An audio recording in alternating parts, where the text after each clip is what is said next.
I still remember the exact moment my mother looked me straight in the eyes and said, "We're asking you not to come to Thanksgiving this year. Your sister doesn't want any drama."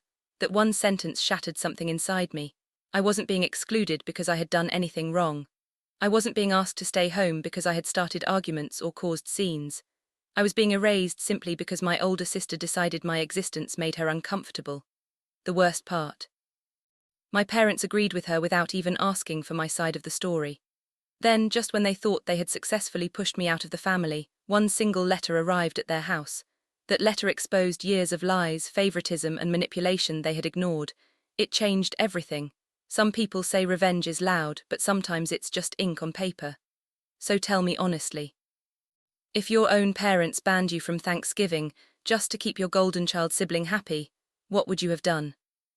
For as long as I can remember, my sister Emily had always been my parents' favorite. It wasn't even subtle. Growing up, if Emily got a B on a test, she'd receive praise for trying her best.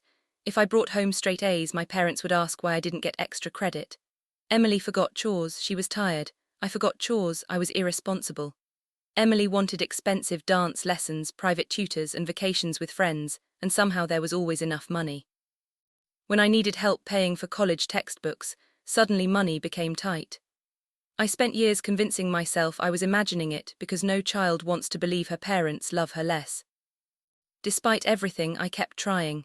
Every birthday, every Christmas, every family dinner, I showed up smiling. I bought thoughtful gifts. I called my parents every week. I visited even after moving 2 hours away for work. I wanted so badly to believe that eventually they'd see me as more than the backup daughter. Things really changed after my grandmother passed away. Grandma Alina was the only person who ever made me feel completely accepted. She treated Emily and me equally. Actually, she often joked that I was the only one who listened whenever she told stories about growing up. We'd spend hours drinking tea while she shared memories about Grandpa, the family farm, and everything she'd survived. Before she died, Grandma quietly told me something I never forgot.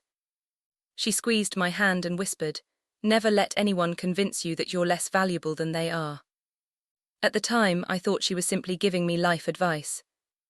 Later, I realized she knew exactly what was happening inside our family. After the funeral, Emily changed almost overnight. She started acting like she was the head of the family. She controlled holiday plans, birthdays, Mother's Day, everything. If Emily wanted dinner at 6, everyone had dinner at 6. If Emily didn't like someone's boyfriend, that person mysteriously stopped getting invited to family gatherings. My parents never questioned her. They simply adjusted. The biggest issue started after I got engaged to my fiancé, Daniel. Daniel came from a close, supportive family. His parents welcomed me immediately. They treated me like another daughter, and honestly, it was the first time I understood what unconditional acceptance looked like. Emily hated that. Every family dinner somehow turned into criticism. "So, Daniel's family seems a little too perfect. Are you sure he's not controlling you? You've changed." At first I ignored it. Then the comments became accusations. Emily started telling relatives. I thought I was better than everyone because I had a successful career and was marrying into money. Neither of those things was true. Daniel and I both worked hard. We weren't wealthy. We simply budgeted carefully and built a comfortable life together. But gossip spreads faster than truth. Soon distant cousins were asking strange questions. One aunt even asked whether I planned to move away forever because I'd outgrown the family. I couldn't understand where these rumors were coming from until one cousin quietly admitted Emily had been telling everyone that I constantly insulted our parents behind their backs. I confronted her privately. She laughed. Actually laughed. Then she said, "Maybe people believe me because that's exactly the kind of person you've become." I looked at my parents. Neither one defended me. My dad stared at the floor. My mom changed the subject. That silence hurt more than anything Emily could have said. Months passed. I limited contact because every visit ended with another accusation. Then Thanksgiving approached. My favorite holiday. The one holiday Grandma had loved more than anything. Every year she'd wake up before sunrise to bake pies, while the entire house smelled like cinnamon and butter. She believed Thanksgiving wasn't about food. She believed it was about choosing gratitude over pride. Ironically, that became impossible in our family.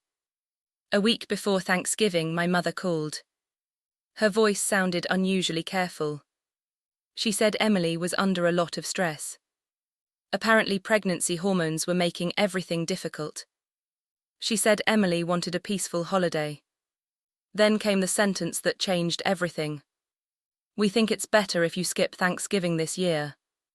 I honestly thought she'd misspoken. I asked, "Skip Thanksgiving?" She replied, "Emily doesn't want any drama." I asked what drama she meant. There was silence. Finally, Mom admitted, "Just, your presence makes her anxious." My presence? Not my behavior. Not something I'd done. Just existing. I asked whether Daniel and I were seriously being banned. She quietly answered yes. Then she said maybe we could celebrate another weekend instead. As though holidays worked that way. As though memories could simply be rescheduled. I hung up before I started crying. Daniel found me sitting on our kitchen floor 20 minutes later. I couldn't even explain what had happened. I just handed him my phone. He listened to the voicemail Mom left afterward, saying she hoped I'd understand. He wrapped his arms around me and said something I'll never forget. "They didn't reject you today. They finally admitted they've been rejecting you your whole life." That sentence hurt because it was true. Thanksgiving arrived. Instead of sitting with my family, Daniel's parents invited me to their celebration. His mother hugged me before dinner and whispered, "No one should spend Thanksgiving wondering why they weren't enough." I almost cried right there. Dinner was warm, happy, peaceful. Nobody competed. Nobody criticized anyone. People laughed. They thanked each other. For the first time in years, Thanksgiving actually felt like Thanksgiving. Meanwhile, my phone stayed completely silent. No calls. No texts. No apology. Nothing. Then something unexpected happened 2 days later. My grandmother's longtime attorney contacted me. Apparently, he'd been trying to reach everyone. He asked if I'd received a personal letter Grandma left before her death. I hadn't. He sounded confused because according to Grandma's instructions, every family member was supposed to receive one. Mine had somehow disappeared. The attorney invited me to his office. There he handed me a sealed envelope with Grandma's handwriting. Inside was the most emotional letter I'd ever read. Grandma wrote about our family. She wrote about watching favoritism grow for years. She admitted she'd confronted my parents multiple times. She said they'd always promised to change. They never did. Then she wrote directly to me. She apologized for not protecting me more. She told me none of what happened had ever been my fault. She said she knew one day my parents would force me to choose between my dignity and their approval. Then came the paragraph that changed everything. Grandma explained she'd left identical letters for everyone. Each letter described the importance of honesty, accountability, and treating family equally. She specifically instructed that the letters be read together during the first Thanksgiving after her passing. That never happened. Someone had hidden them. The attorney looked disturbed. He said he'd assumed the family followed Grandma's final wishes. Instead, no one had mentioned the letters. Right about now, I want to ask all of you something. If you were sitting where I was, holding proof that someone had deliberately hidden your grandmother's final words just to control the family narrative, what would you have done? Would you have stayed silent to avoid more conflict? Or would you have exposed everything? Pause for a second and let me know in the comments because I genuinely struggled with that decision. I kept thinking, who had hidden the letters? The attorney answered that question without realizing it. He mentioned Emily had picked up several estate documents shortly after Grandma died. Suddenly, everything made sense. I called 2 cousins. Neither of them had received letters. Neither had my parents. Emily had intercepted every single one. Daniel suggested letting it go. But I couldn't. Not because I wanted revenge. Because Grandma deserved better. Her final message deserved to be heard. So I made copies. Every single letter. Then I mailed one to every family member. I included one short handwritten note. I believe Grandma wanted these read together. Since that didn't happen, everyone deserves the chance to read them now. That was it. No insults. No accusations. No dramatic explanation. Just the truth. 3 days later my phone exploded. My aunt called crying. One cousin was furious. Another thanked me. My father called 12 times. I ignored every call. Finally, my mother left a voicemail asking me to come over because there had been a misunderstanding. A misunderstanding. Interesting choice of words. Apparently everyone compared letters. They quickly realized Emily had never delivered them. When confronted, she claimed she'd forgotten. Nobody believed that. Especially because one paragraph in Grandma's letter specifically warned against allowing one family member to control everyone else through manipulation. It described Emily perfectly. The timing was impossible to ignore. My father later admitted he'd found the unopened envelopes in Emily's home office after confronting her. She'd hidden them for nearly a year. Why? Because she knew Grandma had witnessed the favoritism. She knew those letters destroyed the image she'd carefully built. Suddenly years of strange family conflicts made sense.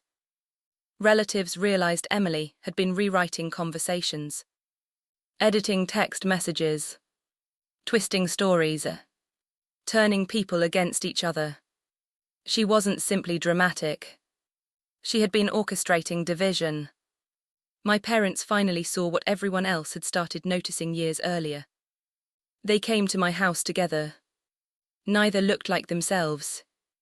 My mother cried before I even opened the door. She apologized. Really apologized. Not the usual "I'm sorry you feel hurt." She admitted they had failed me. She admitted banning me from Thanksgiving was unforgivable. My father said reading Grandma's words felt like she was standing in the room, forcing him to face decades of mistakes. I listened quietly. Then I asked one question. If Grandma hadn't written those letters, would you still believe Emily? Neither answered. That silence told me everything. Eventually Dad whispered. Probably. Oddly enough, hearing the truth helped more than another excuse ever could. Emily refused to apologize. Instead, she claimed everyone was overreacting. She insisted she'd only delayed giving out the letters because it didn't seem like the right time. Nobody accepted that explanation. Relationships shifted permanently after that. Several relatives stopped speaking to her. Others kept their distance. As for me, I stopped chasing people who had spent years running away from me. The following Thanksgiving, something surprising happened. My parents asked if they could come to my house. Not Emily's. Mine. I agreed under one condition. No pretending the past never happened. If we were rebuilding our relationship, it would be based on honesty instead of appearances. They accepted. Dinner felt awkward at first. Then Dad asked if we could read Grandma's letter aloud together. So we did. Halfway through, everyone cried. Not because the words were dramatic. Because they were true. Grandma had spent her final days hopping. We'd become the family she always believed we could be. We weren't there yet. Maybe we never will be. But for the first time, nobody was pretending anymore. Emily chose not to come. That was her decision. Mine was choosing peace instead of endless competition. Today my relationship with my parents is better than it used to be, but it's different. Trust doesn't magically return because someone says sorry. It returns through consistency, accountability, and time. They're trying, and I respect that. Whether we ever become the family I dreamed about as a little girl, I honestly don't know. but I finally stopped measuring my worth by how loudly someone else chose me. Sometimes the people who are supposed to love you the most fail you. That doesn't mean you failed. It simply means you deserve people who never make you question whether you belong at the table. If there's one lesson I took away from all of this, it's that the truth has a way of finding daylight, even when someone locks it inside an envelope. Lies can survive for months or even years, but eventually they collapse under their own weight. I'm grateful that my grandmother's final words reminded me of my value when I'd almost forgotten it myself. If you were on my side, make sure to like this video, subscribe for more stories like this, and share your final thoughts in the comments. I'd really love to know what you would have done if your own family had treated you this way. Thanks for listening to my story, and I'll see you all in the next one.